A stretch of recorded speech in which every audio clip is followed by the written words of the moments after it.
The evolution of cartoons from the 90s to the late 2000s, a nostalgic journey.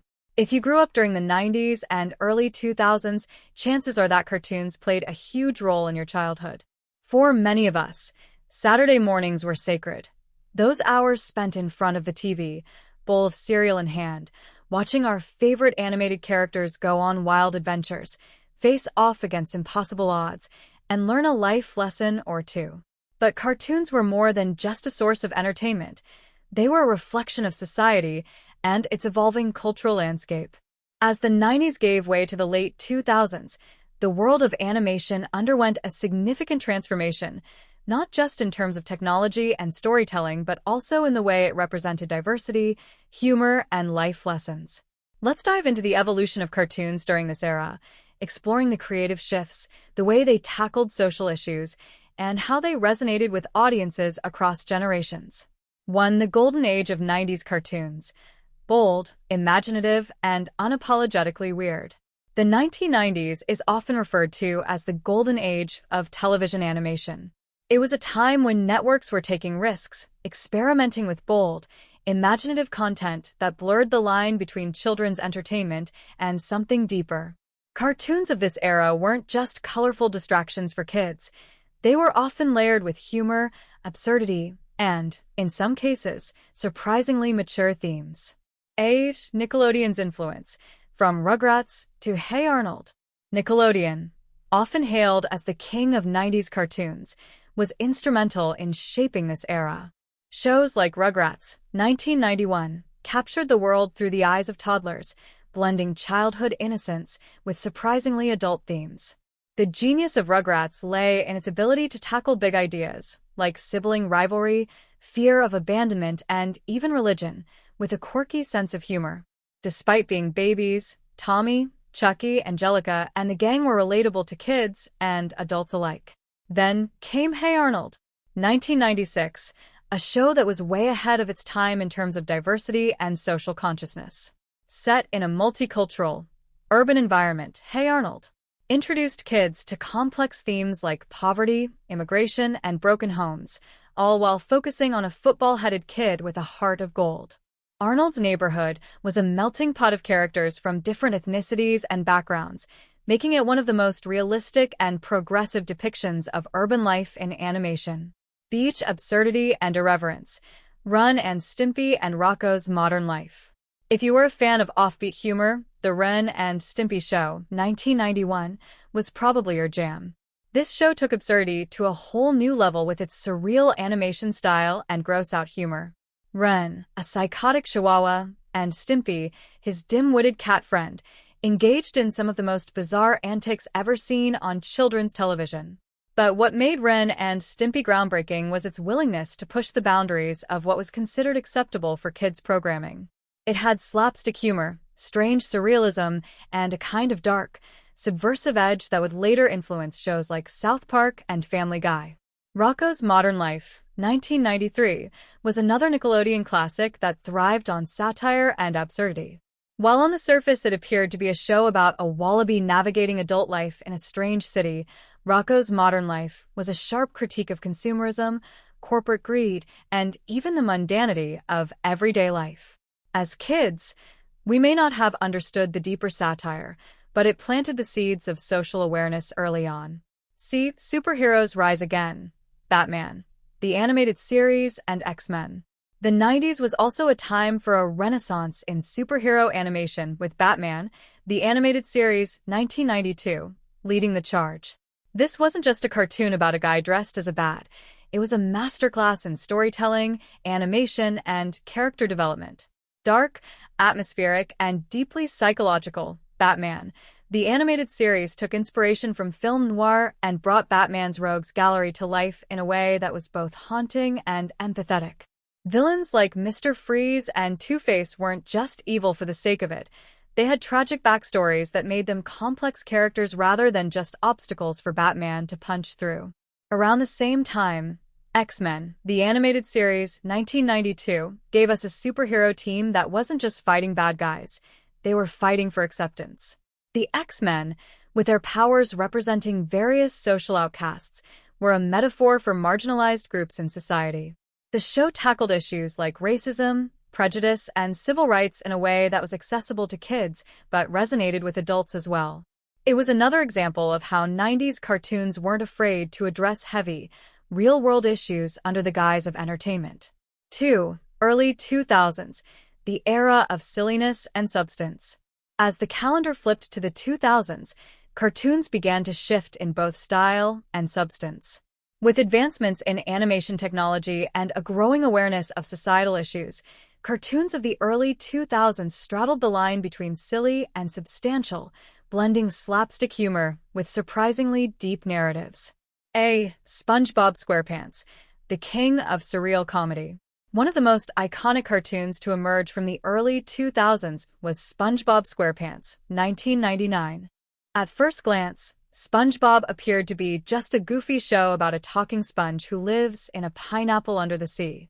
But creator Steven Hillenburg infused the show with an offbeat sense of humor and subtle messages about friendship, work ethic, and optimism. SpongeBob's relentless positivity contrasted hilariously with Squidward's perpetual cynicism and Mr. Krabs' greedy ways, making it a show that appealed to both kids and adults. What made SpongeBob truly special was its absurdity.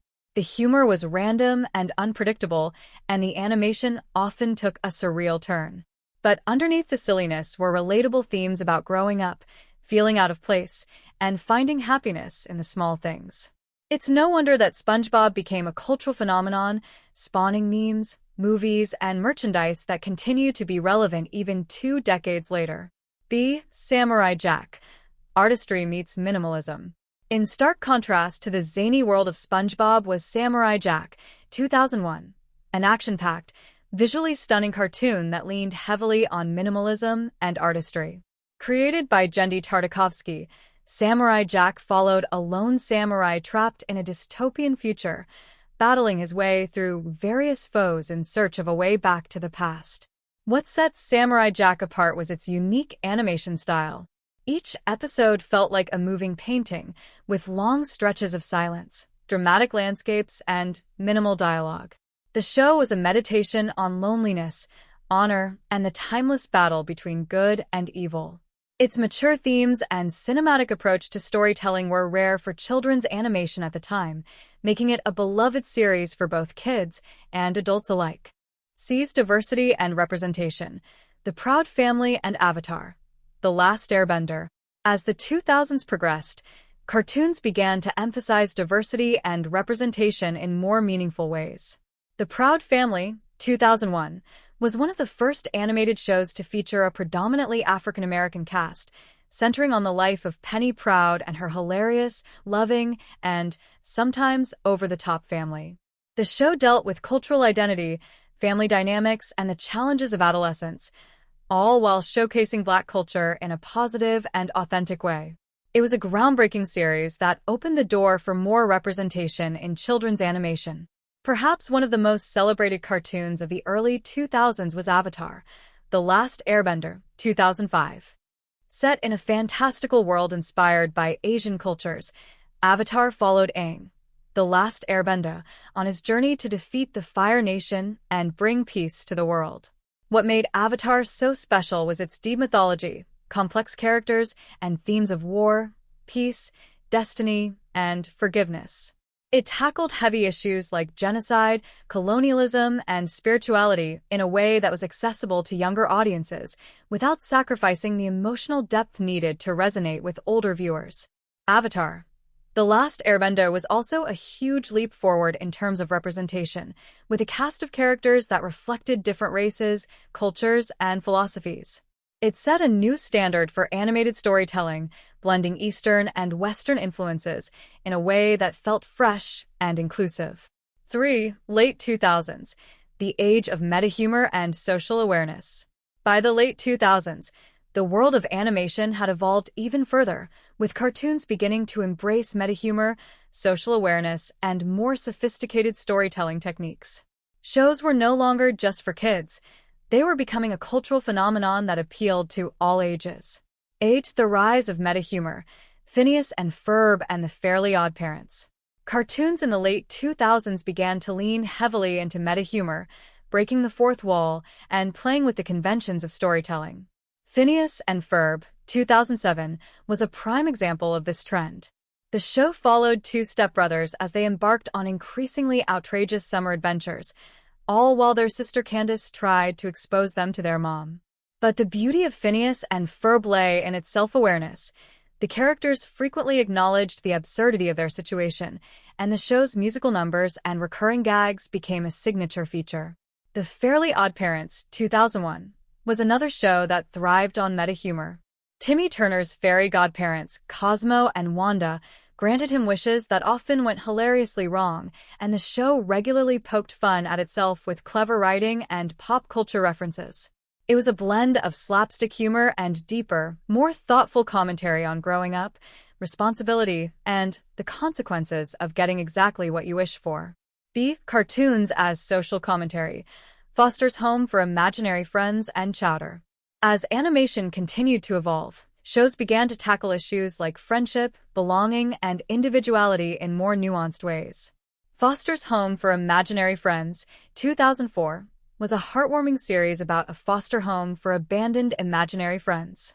Each episode explored themes of loneliness, acceptance, and the importance of finding one's place in the world. The show's unique premise allowed for a rich array of characters, each representing different aspects of childhood imagination and the challenges of growing up.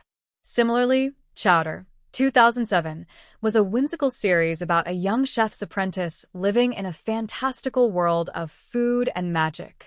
But underneath the quirky humor and colorful animation were messages about perseverance, creativity, and the value of learning from your mistakes. Conclusion: cartoons as a reflection of society's growth. The evolution of cartoons from the 90s to the late 2000s mirrors the changing landscape of society itself.